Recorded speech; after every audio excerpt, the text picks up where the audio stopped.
Hey guys, I'm Andrea Dunlop, and this is the fourth video in my series all about how to launch a book. So in previous videos, I covered your in-house team, who you might want to hire to help you out with a book launch, and some marketing tasks that you might think about taking on yourself. And today I'm going to be talking about book tours and author events. So I did work with a number of authors who toured when I was a Doubleday. We worked on a lot of events there. I worked for a local book events company called Kim Ricketts Book Events here in Seattle when I first moved back. That was a fantastic experience. And of course, I have gone on 3 small tours myself as an author. So that's the vantage point I'm coming at this from. Okay, so why would you maybe consider doing a book tour? What are some good reasons to go? Something that I think can't be discounted is that this is something that people think of as sort of a quintessential part of the dream. When people dream about becoming a published author, they think about doing events and they think about going on tour. So if this is something that you're really excited about doing, and this is part of, just what you had always envisioned, then that might be a good reason to think about it. There are lots of good upsides to going on a tour and doing events in person. It gives you a chance to meet readers face to face. You can meet fellow authors. You get to meet indie bookstore people who are some of, in my opinion, the most wonderful people in the world. Having that face-to-face experience, really nothing can replicate it. So also, going on tour or doing some local events even over a period of time can keep the book relevant in a very quickly moving media cycle. So that can be a good reason also. And it gives local media in different cities a reason to cover you. And also just to be, honest, I think that book events and book tours can be so much fun. This can be, some of the most memorable parts and some of the most positive parts of launching a book.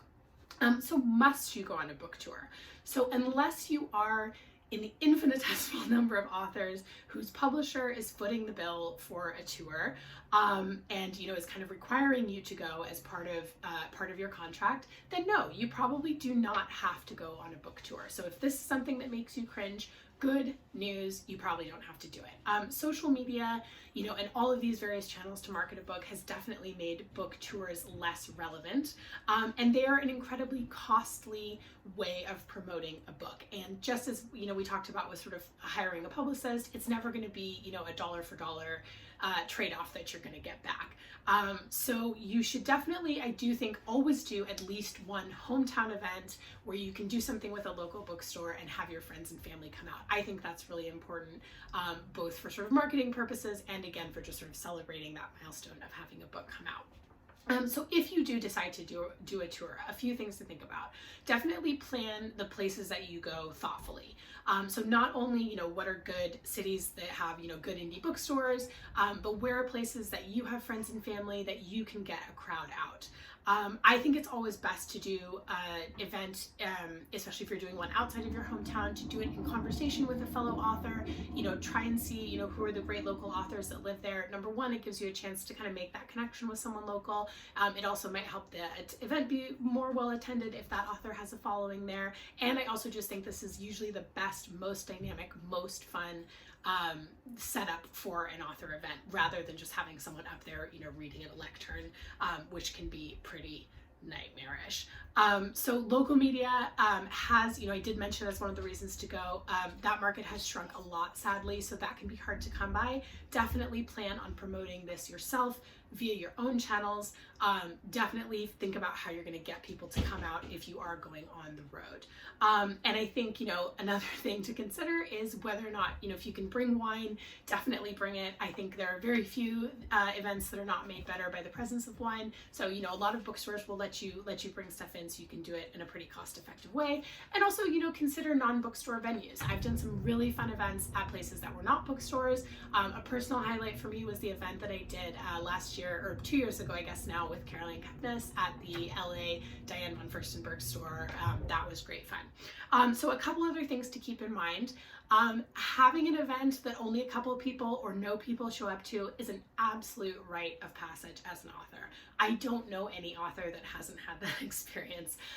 So if that happens to you, first of all, don't feel bad, don't be embarrassed. If only a few people come, give them your best, and, be happy that they came, and use that time to just sign some stock for the bookstore, and again chat with those indie booksellers they can become, really passionate advocates of your work.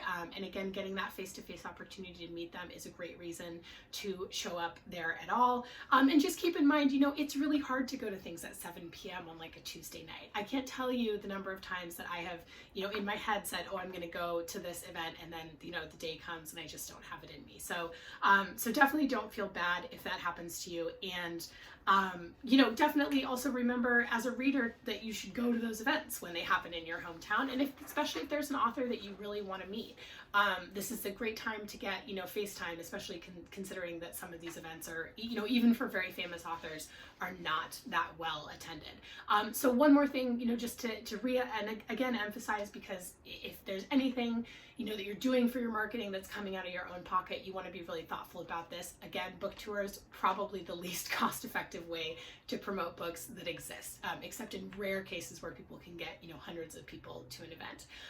So those are some considerations for that. Tell me about your experiences in the comments on the Facebook group, Andrea Dunlop Advice and Discussion.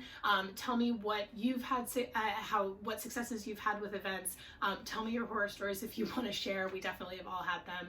And next week, I'm going to be talking about things your publicist wishes you knew, but probably won't tell you. See you then.